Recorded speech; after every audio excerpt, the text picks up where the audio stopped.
علی بھائی اگلا سوال ہے، کراچی کے ایک دیوبندی مفتی صاحب ممبر رسول صلی اللہ علیہ وآلہ وسلم پر صلی بیٹھ اللہ کر علیہ وآلہ وسلم ایسے ایسے بیہودہ لطیفے بیان کرتے ہیں کہ سٹیج ڈرامے کے اداکاروں کو بھی مات دے دیتے ہیں۔ اسی وجہ سے وہ ینگ جنریشن میں دن بدن مقبول ہو رہے ہیں۔ ان کے بیہودہ لطیفوں کی میمز اور روسٹنگ ویڈیوز کافی وائرل ہو رہی ہیں۔ آپ جیسے سنجیدہ مبلغین ان جیسے علماء کی ان حرکات پر مجرمانہ خاموشی کیوں اختیار کیے ہوئے ہیں؟ یہ خاموشی مجرمانہ نہیں تھی، بلکہ اس لیے تھی کہ ہم تو انتظار کر رہے تھے کہ ان کے اپنے مکتب فکر کے بڑے علماء ان کے اوپر کوئی فتویٰ دیں، کیونکہ وہ تو تیار بیٹھے ہوتے ہیں، ہر کرنٹ افیئر کے اوپر ان کے فتوے آتے ہیں۔ پچھلے دنوں ڈاکٹر ذاکر نائک حفظہ اللہ تعالیٰ نے جو مسٹربیشن کے حوالے سے، مشتزنی کے حوالے سے گفتگو کی، جس پہ میں نے ایک علمی ویڈیو ریکارڈ کروائی ان کے علمی رد کے اوپر، تو اس حوالے سے بھی فتویٰ دیوبندیوں کے مفتیاء کی طرف سے آ چکا ہے کہ جی یہ بالکل ان کا فتویٰ غلط ہے اور مسٹربیشن جو ہے اسلام میں حرام ہے۔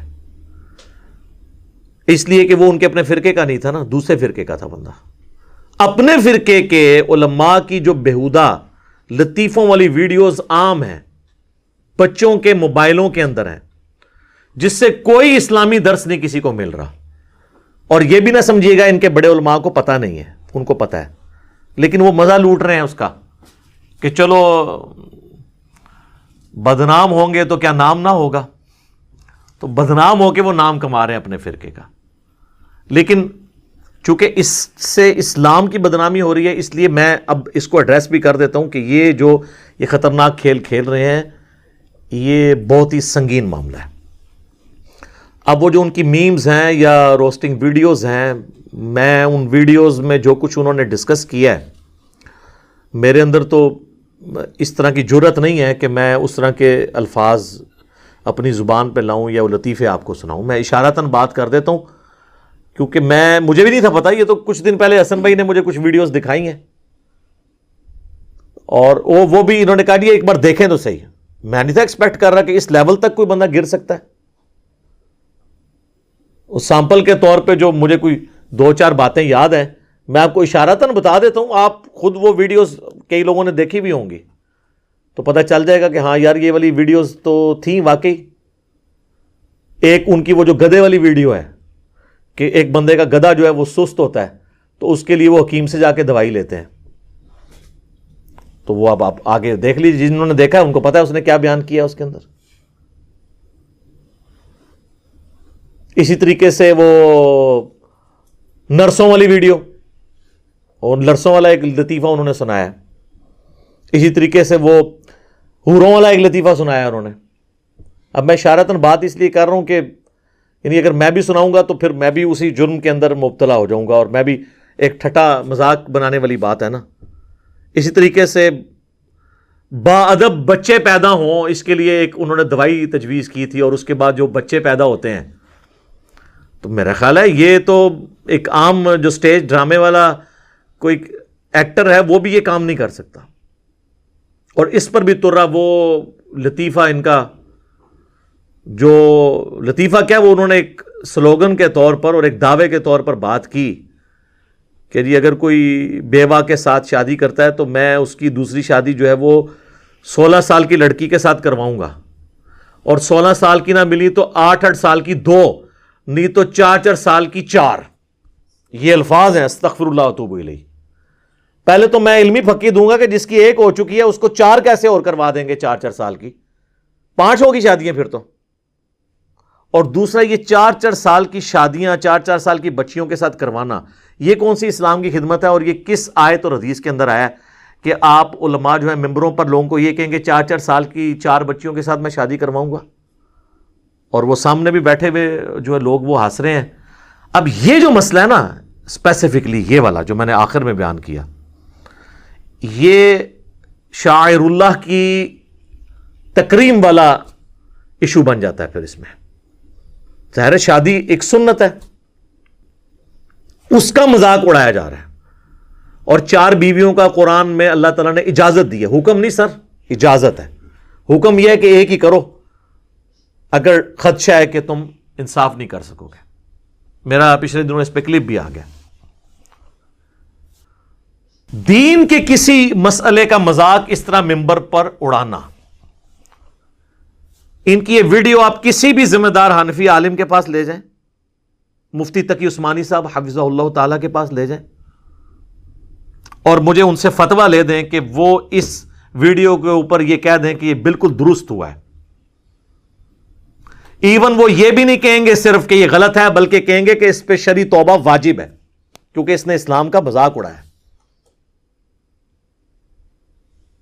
اور توبہ جب ہوگی پھر تجدید نکاح بھی ہوگا. انہوں نے جتنے بھی نکاح کیے نا ان کی تجدید کرنی پڑے گی, اور اگر کہیں بیعت کی ہے تو تجدید بیعت بھی کرنی پڑے گی, کیونکہ شریعت کے ایک مسئلے کا مذاق اڑا ہے نا. قرآن حکیم میں اللہ تعالیٰ نے کیٹاگوریکلی منافقین کے حوالے سے بات کی. ان کو تو خیر میں منافق نہیں سمجھتا, لیکن عمل منافقوں والا ہے, اعتقادی منافق تو نہیں. سورہ توبہ کے اندر غزوہ تبوک کے موقع پر جب منافقین نے اہل ایمان کا مذاق اڑایا تو اس حوالے سے اللہ تعالیٰ نے سورہ التوبہ کی آیت نمبر 65 میں فرمایا وَلَئِن سَأَلْتَهُمْ لَيَقُولُنَّ إِنَّمَا كُنَّا نَخُوضُ وَنَلْعَبُ. اگر تم ان سے پوچھو یہ جو کچھ مسلمانوں کے بارے میں گفتگو کرتے ہیں تو یہ کہیں گے, ضرور کہیں گے کہ ہم تو صرف کھیل کود اور تفریح کے طور پر یہ بات کر رہے تھے. اس پہ اللہ تعالیٰ نے ورڈکٹ دی ہے, قُلْ أَبِاللَّهِ وَآيَاتِهِ وَرَسُولِهِ کنتم تستہزئون.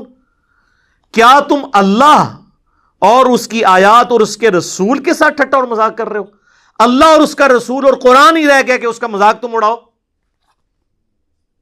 8 سال کی 2 اور 4 سال کی 4, یہ وہی بات ہے. اب فتویٰ سنیں اللہ کی طرف سے, لا تعتذروا, مت بہانے بناؤ, قد کفرتم بعد ایمانکم, تم ایمان لانے کے بعد کافر ہو چکے ہو, چونکہ تم نے اللہ کی آیات کا, دین کا مذاق اڑایا. تو ظاہر ہے ہم جب کسی چیز کو کنسیڈر کریں گے تو کتاب و سنت سے دلائل پیش کریں گے نا. پھر سورہ النور کے اندر اللہ تعالیٰ نے کیا فرمایا ایسے لوگوں کے بارے میں جو ممبر رسول سے اس طرح کی بے حیائی پہ مبنی باتیں کرتے ہیں. آیت نمبر 19 کے اندر ان الذین یحبون, بے شک وہ لوگ جو یہ چاہتے ہیں, ان تشیع الفاحشۃ فی الذین آمنوا, کہ فحاشی پھیل جائے اہل ایمان کے درمیان. لہم عذاب علیم, ایسے لوگوں کے لیے دردناک عذاب ہے, بڑا عذاب نہیں, دردناک. فی الدنیا والآخرہ, دنیا میں بھی اور آخرت میں بھی. دنیا میں عذاب آپ دیکھ لیں کہ یہ بندہ جس نے اپنا سٹارٹ اپ ایک دیوبندی فرقے کے مبلغ کے طور پر لیا تھا, اب نوجوان نسل میں یہ ایک آپ سمجھ لیں مزاحیہ لطیفے سنانے والے عالم دین کے طور پر ہو رہا ہے. اس سے کوئی دین کا علم نہیں لوگ حاصل کر رہے, اور جناب پیجز بنائے مرشد کے نام سے, مذاق. تو دنیا کی رسوائی تو دیکھ لیے, آخرت کس سے بچنا ہے, توبہ کر لیں. دنیا اور آخرت میں عذاب ہے دردناک. واللہ یعلم وانتم لا تعلمون, اور اللہ جانتا ہے اور تم نہیں جانتے. پھر سورہ البقرہ کے اندر دیکھیں آیت نمبر 168 میں, یا ایھا الناس, اے لوگو, کلوا مما فی الارض حلالا طیبا, کھاؤ زمین میں جو پاکیزہ چیزیں اللہ تعالیٰ نے پیدا کی ہیں. ولا تتبعوا خطوات الشیطان, اور مت پیروی کرو شیطان کے راستوں کی. انہ لکم عدو مبین, بے شک وہ تمہارا کھلا دشمن ہے. اب وہ شیطان کی پیروی کیا ہے اس کے راستوں کی, اگلی آیت میں ہے, انما یأمرکم بالسوء والفحشاء, وہ تو تمہیں صرف اسی بات کا حکم دیتا ہے کہ تم گناہ کے کام کرو اور بے حیائی کے کام. اچھا بے حیائی بھی تو گناہ ہی ہے, اس کو علیحدہ سے مینشن کرنے کی کیا ضرورت ہے؟ ادھر سے ہی سارا فتنہ داخل ہونا تھا. جس طرح کہ آپ دیکھیں ایاک نعبد و ایاک نستعین, و ایاک نستعین بھی عبادت ہے. الدعاء هو العبادہ, جامع ترمذی میں حدیث ہے, مشکات میں موجود ہے, دعا ہی عبادت ہے. لیکن اللہ تعالیٰ نے عبادت سے الگ کر دیا اسے, ایاک نعبد و ایاک نستعین, کیونکہ زیادہ شرک اس معاملے میں ہونا تھا, غیر اللہ کو مدد کے لیے پکارنا. یہاں پہ بھی زیادہ برائی ہونی تھی فحاشی والی, تو برائی سے الگ بھی اسے ذکر کیا کہ شیطان تو تمہیں حکم دیتا ہے اس چیز کا کہ تم برائی کرو اور بے حیائی، وَأَن تَقُولُوا عَلَى اللَّهِ مَا لَا تَعْلَمُونَ، اور تم اللہ کے اوپر وہ بات کر دو جو جس کا تمہیں علم ہی نہیں ہے، اپنی طرف سے ہی باتیں بنا کے کرو، دین کے اندر ایگزیجریشن کر دو۔ تو یہی والی بات یہاں پہ بھی ہو رہی ہے، 8 سال کی 2 اور 4 سال کی 4۔ میں کہتا ہوں کہ یار یہ اس طرح کی مشہوری سے پہلے تو انسان ایمان و عافیت کے ساتھ مدینہ شریف میں مر جائے تو بہتر ہے۔ یہ کون سی مشہوری ہے؟ یہ تو بدنامی ہے۔ اور یہ تو دیوبندی فرقے کو خود دیکھنا چاہیے کہ انہوں نے ایک ایسا مفتی لانچ کیا ہے جو ان کے اپنے فرقے کے اوپر خودکش حملہ آور بنا ہوا ہے اس حوالے سے۔ چلیں ایک آدھ ویڈیو ہوتی تو میں کہتا، یہ تو سر درجنوں میں ہے۔ میں مزاح کے خلاف نہیں ہوں، مزاح سنت ہے، لیکن یہ والا مزاح نہیں۔ میری تو الگ سے ویڈیو ریکارڈڈ موجود ہے کہ وہ مزاح کس لیول کا ہونا چاہیے جس کی اسلام میں اجازت ہے۔ یہ تو مزاح تو ہو ہی نہیں رہا، یہ تو دین کا الٹا مذاق اڑایا جا رہا ہے، شاعر اللہ کا مذاق اڑایا جا رہا ہے، دین کے احکامات کا مذاق اڑایا جا رہا ہے۔ تو بہت کریٹیکل ایشو ہے۔ صحیح بخاری اور صحیح مسلم کے اندر حدیث موجود ہے، اللہ کے محبوب صلی اللہ علیہ وآلہ وسلم نے فرمایا، بعض اوقات انسان اللہ کی رضا کا ایسا کلمہ اپنی زبان سے نکالتا ہے اسے خود بھی نہیں پتا ہوتا، اور اللہ تعالیٰ اس کی وجہ سے اس کے درجات بلند کر دیتا ہے۔ لیکن بعض اوقات وہ اپنی زبان سے اللہ کی نافرمانی کا ایسا جملہ نکال دیتا ہے جس کی طرف اس کی توجہ بھی نہیں ہوتی، اور اس کی وجہ سے وہ دوزخ کی اتنی گہرائی میں گر جاتا ہے جتنا فاصلہ ہے مشرق و مغرب کے درمیان۔ اللہم لا تجعلنا منہم، اللہم اجرنا من النار، آمین۔